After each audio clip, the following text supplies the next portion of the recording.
Alassane Dramane Ouattara compte essentiellement sur la brutalité et sur la force pour intimider les Ivoiriens et se faire proclamer pour un 4e mandat anticonstitutionnel à la tête du pays. Je recommence.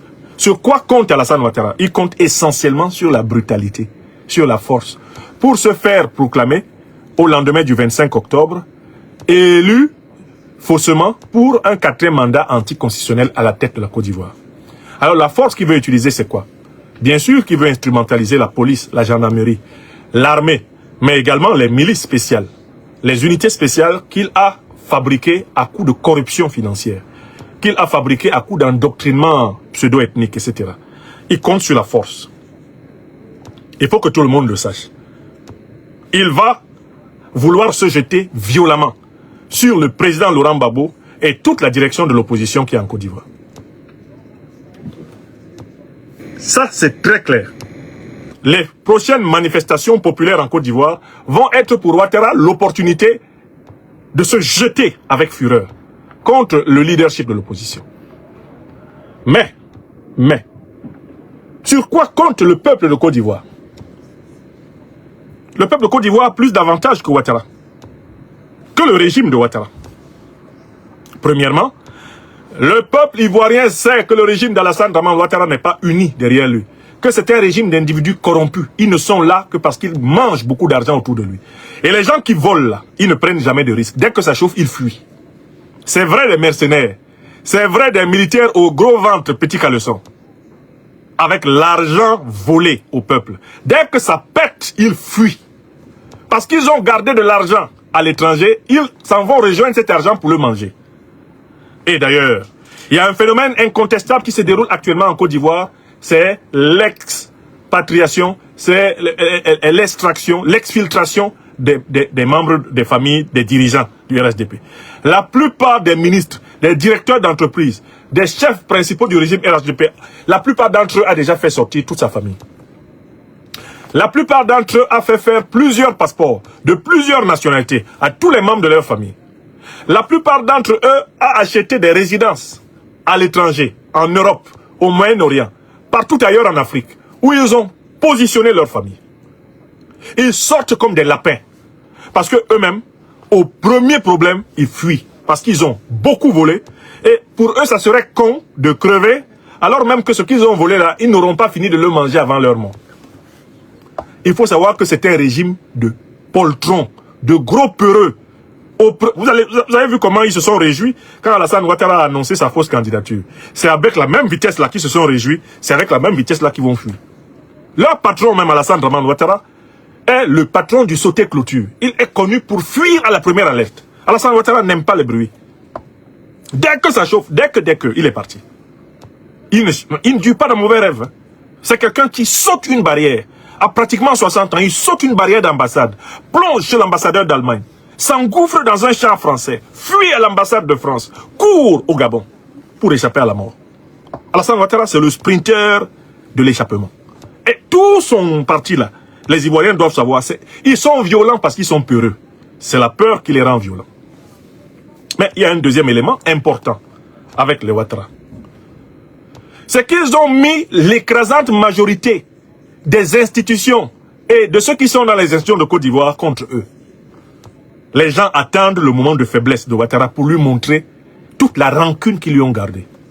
Dans ce pays-là, la rancune qui est accumulée contre Ouattara, elle dépasse en taille la hauteur du Kilimandjaro en Afrique de l'Est. Wallahi.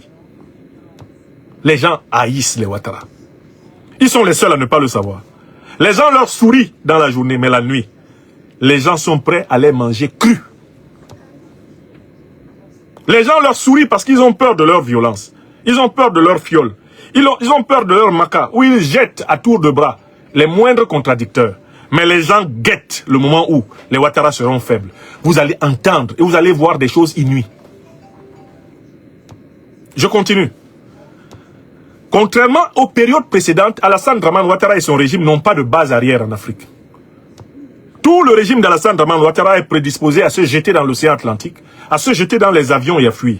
Parce qu'ils ne peuvent pas se cacher en Guinée-Conakry, ils ne peuvent plus. Ils ne peuvent pas se cacher au Mali, ils ne peuvent pas se cacher au Ghana, ils ne peuvent pas aller se cacher au Burkina Faso, ils ne peuvent pas aller se cacher au Togo. C'est fini. La sous-région leur est hostile. Parce qu'Alassane Ouattara est décrété ennemi numéro 1 des peuples africains. Et même des régimes qui entourent son pays. Tout le monde sait que cet homme est mauvais. Et personne ne voudra de lui chez lui. Ouattara sait ça. La preuve, quand il a tenté de mener la guerre de la CEDEAO contre le Niger, qui l'a suivi? Personne. Personne ne l'a suivi. Parce qu'on sait que, comme l'ont dit les baoulés de Dembokro, son nom véritable est Ao Singben. Celui derrière qui tu vas et puis tu n'as rien. Mais ce que les gens ne savent pas, c'est que même les Français, le régime Macron, ils ont prévenu Ouattara. Si ça tourne au vinaigre, ne compte pas sur nous. Si ça tourne au vinaigre, ne compte pas sur nous. Nous ne sommes pas prêts à réengager physiquement des troupes en Côte d'Ivoire pour sauver ton régime. Tu dis que tu es très fort. Si ça chauffe là-bas, il ne faut pas citer le nom de Macron. Vous pensez que quand il a été à Paris, on lui a promis de sacrifier du sang français pour lui? Non. On lui a dit, il faut maîtriser la situation. Parce que si ça t'échappe, nous, on s'en lave les mains. Et d'ailleurs, de toutes les façons, la France n'est pas dans les mêmes conditions qu'en 2010-2011, où elle avait toute l'ONU derrière elle. Les résolutions des Nations Unies pour elle. Il n'y aura pas de résolution des Nations Unies en faveur de Ouattara. La France ne pourra pas faire passer une résolution des Nations Unies en faveur du régime Ouattara. La Russie et la Chine s'y opposeront. Systématiquement. Donc ils savent que l'ONU n'est pas derrière eux. La sous-région n'est pas derrière eux. Donc contrairement aux apparences, le régime Ouattara est au summum de sa faiblesse. Sa force n'est qu'une apparence. Aux premières difficultés, ils vont tous fuir. Et enfin, il y a une cinquième raison qui est très sérieuse.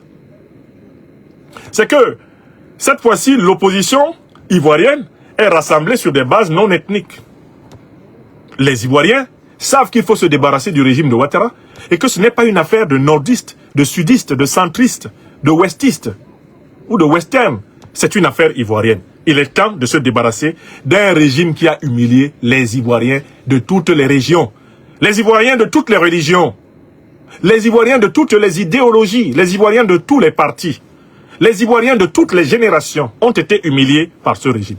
C'est donc une affaire d'honneur pour le peuple de Côte d'Ivoire. Or, si le peuple de Côte d'Ivoire, qui en est capable, sort par millions, du nord au sud, de l'est à l'ouest, en passant par le centre, Ouattara fuit s'il a de la chance. Ouattara fuit. Wallahi billahi talahi. Ni l'armée, ni la police, ni les troupes spéciales ne se permettront de se dresser devant des millions d'Ivoiriens en colère. Ils ne pourront pas. Se dresser devant des millions d'Ivoiriens en colère, ce serait suicidaire.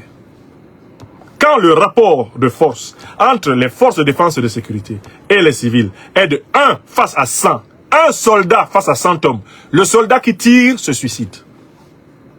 Ce sont les forces armées elles-mêmes qui iront, en cas de mobilisation monstre dans le pays, qui iront dire à Ouattara, il faut partir. Ils sont trop nombreux. Wallahi billahi ta'ala, on ne peut rien faire.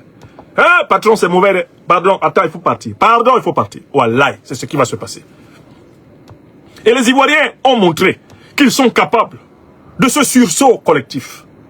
Les Ivoiriens ont montré qu'ils peuvent sortir de Korogo à Aboissou, d'Aboissou à Man, de Man à Abidjan, d'Abidjan à Yamoussoukro, de Yamoussoukro à Béoumi, de Béoumi à Akoupé, à Alépé, à Divo, à Daloa, à Gagnoa. Les Ivoiriens peuvent sortir. À Mankono, partout ils peuvent sortir pour dire ça suffit. Ça suffit. Dans une telle situation, dans une telle configuration, Alassane Dramane Ouattara sera contraint, dans le meilleur des cas, à venir en exil en France. Voilà. Donc, dans cette troisième partie de cette allocution, de cette conférence, je tiens à vous dire que le peuple ivoirien n'a pas d'autre choix que la révolution populaire pacifique. Et les Ivoiriens et les Ivoiriennes des forces de défense et de sécurité n'ont pas d'autre choix que de protéger le peuple ivoirien. Parce qu'Alassane Ouattara ne peut pas être la garantie de l'avenir de la Côte d'Ivoire. Qu'il surendette, la Côte d'Ivoire qu'il méprise, la Côte d'Ivoire qu'il a brutalisé tellement de fois. Ce type ne peut plus représenter une ombre d'espoir, d'espérance pour ce pays. Trop, c'est trop. Trop, c'est trop. Et ce qui va se passer en Côte d'Ivoire est le modèle de ce qui doit arriver dans toutes les dictatures africaines. Et je cite nommément celle de mon pays natal, le Cameroun. Les Ivoiriens vont montrer, à mon pays natal, le Cameroun. Comment un peuple se libère. Wallahi billahi ta'ala. Si le Cameroun ne montre pas ça aux Ivoiriens, ce sont les Ivoiriens qui vont montrer ça au Cameroun. Quelqu'un va montrer quelque chose à quelqu'un dans ces deux pays-là. Mieux, ça va être la compétition des peuples contre les tyrans. Vous allez voir quelque chose. Vous allez voir ce qui va se passer. Donc, Madame Lagou, Madame Eivé Babou, Madame Monsieur Billon, Monsieur Domelo, ce sont des aventuriers ambigus. Ce sont des marionnettes. Ce sont des choses de la Ouattari. Aucun d'entre eux, face à Alassane Ouattara, ne peut revendiquer l'ombre d'une victoire. Même si, par impossible, Simone Babo, Awa Domelo, etc. se coalisent pour ne choisir qu'un candidat parmi eux, Alassane Ouattara dira toujours qu'il les a battus. Parce qu'ils ne sont pas nationalement représentatifs.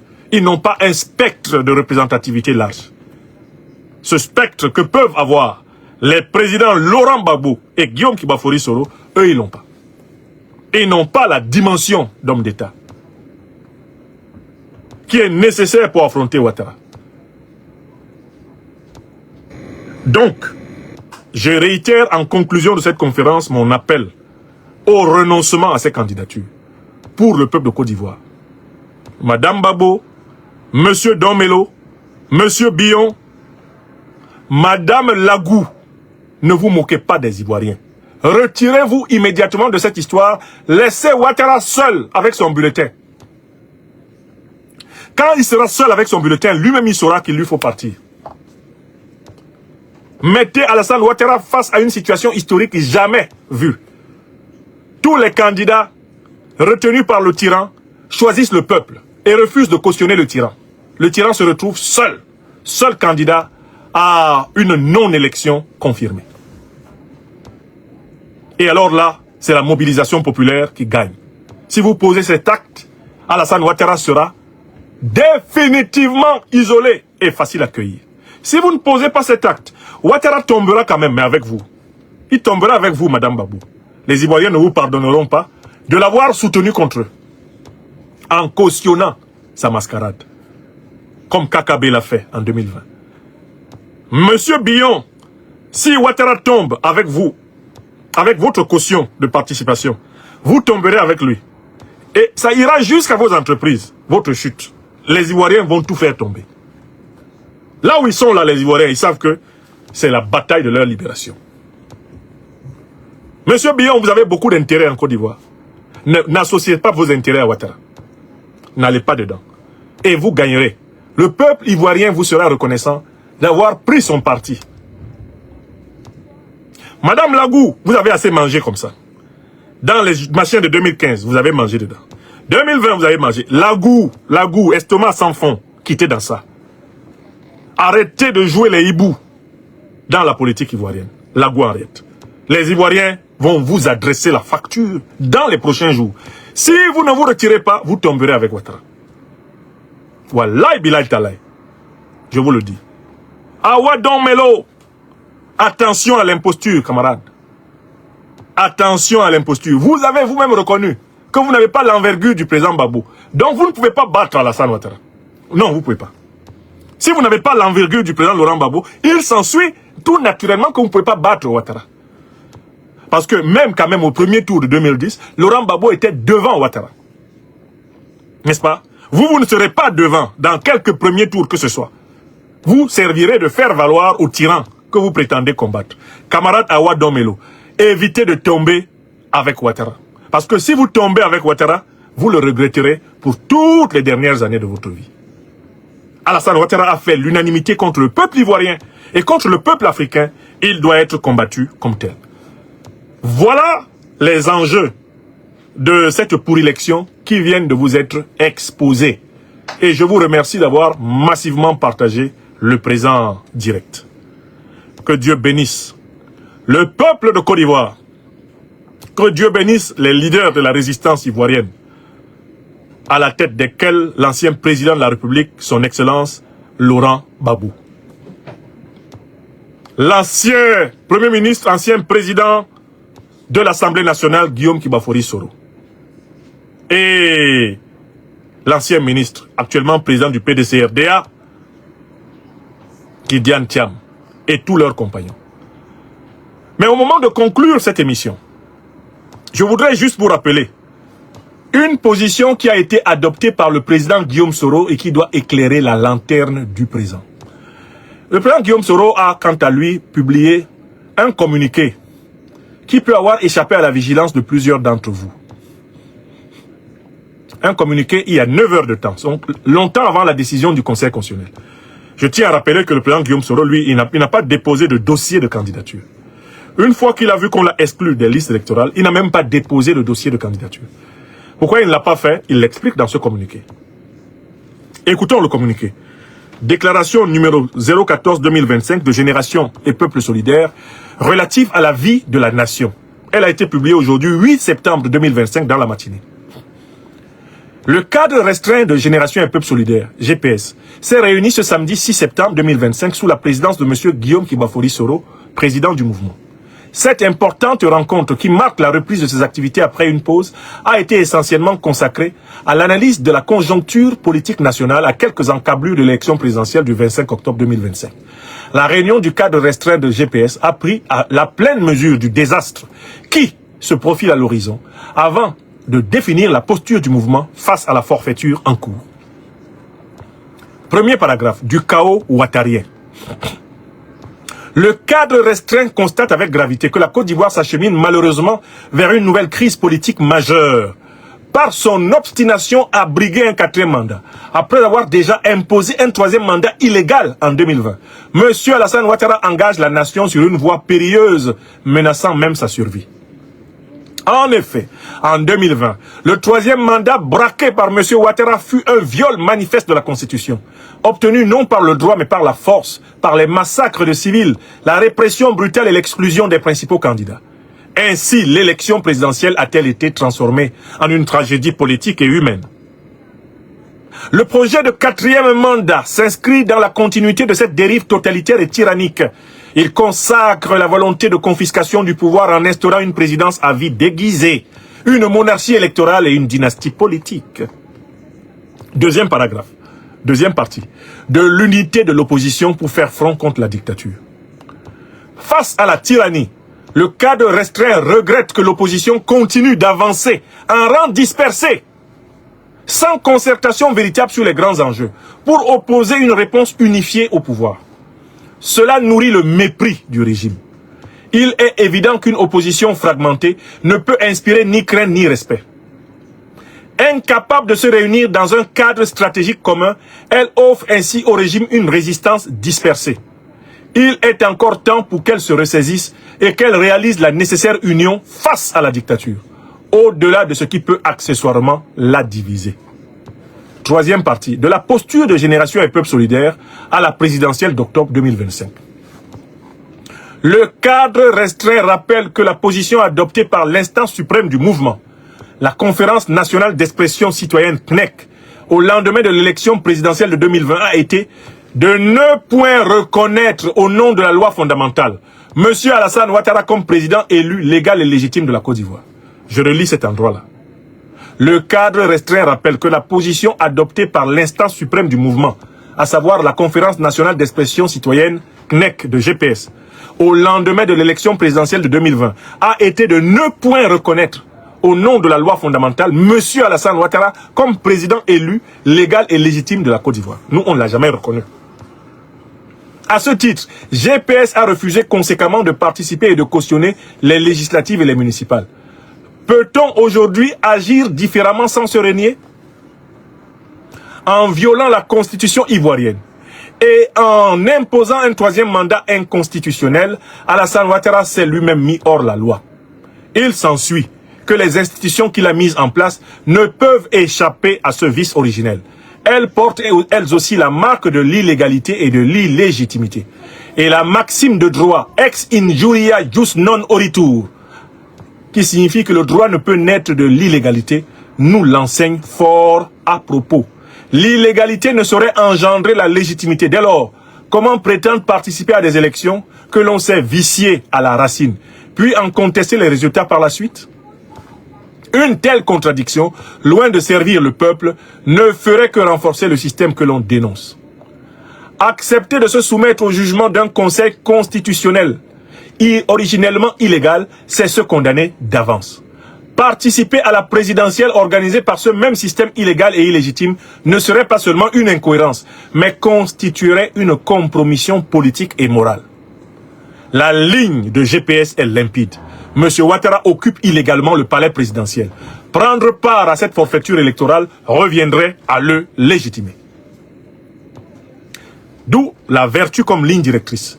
Le cadre restreint rappelle que GPS est né pour incarner la clarté, la constance, la cohérence et la vertu. GPS n'est pas un mouvement opportuniste, c'est un mouvement de reconstruction. Oui, la vertu coûte, mais elle seule peut engendrer une alternative crédible et durable. La mission de GPS n'est pas de rechercher les honneurs électoraux, mais de demeurer fidèle à la cohérence doctrinale. Génération et peuple solidaire ne se réduit pas à une stratégie électoraliste. Sa mission est noble, plus haute et plus ambitieuse. Refonder les bases politiques et éthiques de la Côte d'Ivoire pour ouvrir la voie à une véritable rupture démocratique. Face au chemin de la compromission facile, GPS choisit celui, certes difficile, de la fidélité aux principes. Il fait le choix de la vérité, même au prix de l'isolement, car l'histoire retient toujours les trahisons, mais honore la constance. Génération et peuple solidaire entend rester le mouvement de l'intelligence, de la cohérence, de la rigueur morale et de la constance. Il assume d'être minoritaire aujourd'hui, pourvu qu'il soit l'artisan de la victoire morale demain. La fidélité aux principes demeure la seule boussole du vrai leadership à GPS. Dernier paragraphe, dernière partie, des orientations de Génération et peuple solidaire. Le cadre restreint de Génération et peuple solidaire réaffirme sa pleine adhésion et sa participation à toutes les activités initiées par les partis de l'opposition, notamment par la plateforme Trop c'est trop. Il appelle ainsi ses militants à rejoindre toutes les mobilisations organisées dans ce sens. Génération et peuple solidaire réaffirme son attachement indéfectible à la souveraineté du peuple, au respect scrupuleux de la Constitution et à l'alternance démocratique comme socle de toute république digne de ce nom, et en appelle au réveil du peuple ivoirien. À ce moment crucial de notre histoire, le peuple ivoirien, dans sa sagesse et son courage, ne peut ni courber l'échine, ni détourner les yeux. Il doit se tenir debout, fidèle à sa tradition de dignité et de résistance, pour défendre, par tous les moyens pacifiques, constitutionnels et citoyens, sa liberté menacée et sa souveraineté confisquée. Fait à Abidjan, le 8 septembre 2025, le cadre restreint de Génération et peuple solidaire. Voilà un communiqué qui résume la position de notre mouvement et de son leader. Nous ne reconnaissons et n'avons jamais reconnu, depuis 2020, Ouattara comme président de la République de Côte d'Ivoire. Moi, je ne l'ai jamais appelé comme ça. Depuis 2020, je ne l'appelle pas comme ça. Nous ne l'appelons pas comme ça. Le président Guillaume Soro ne l'appelle pas comme ça. C'est le président du RHDP. C'est un président de facto. C'est un usurpateur, fiefé. Nous ne reconnaissons pas des élections organisées frauduleusement par cet individu frauduleux, à la fois illégal et illégitime. Nous considérons que le peuple ivoirien est le seul souverain et qu'il doit se battre pour reprendre sa souveraineté volée. C'est la lutte populaire qui va libérer le peuple de Côte d'Ivoire. Pas la pitié de Ouattara, encore moins celle de la France-Afrique.